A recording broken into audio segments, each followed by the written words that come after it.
doon. Tara na Manang, kasi akit kami ni Manang Marley doon.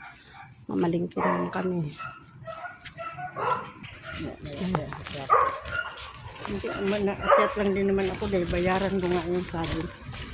Utang ko. Masilaw ang araw. Sigaw.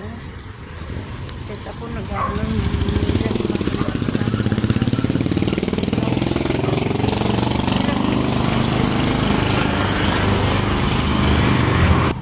Ayan.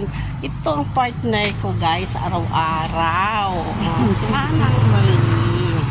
Kasi lagi kami magkasama. Ayan. Mag-walking kami. O, diba? Ayan ang ano namin dito. Pwede naman yun, hindi ako makakyat kasi lang na ano ko. Baka maya sabihin ng suki ko, ate. Bayaran ko yun. Parang na ano kasi, alam ko mayroon yun eh. Parang nalaglag yata 100 ko eh.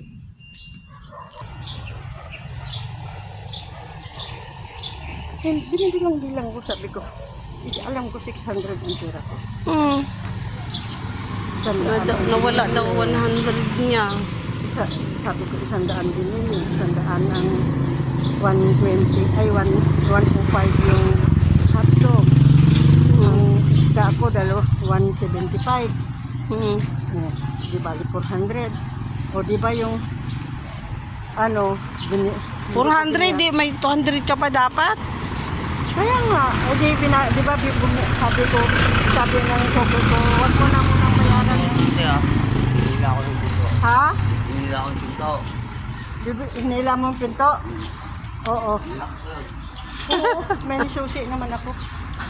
Si Kiamo, ang bilis. Bilis yung lakad.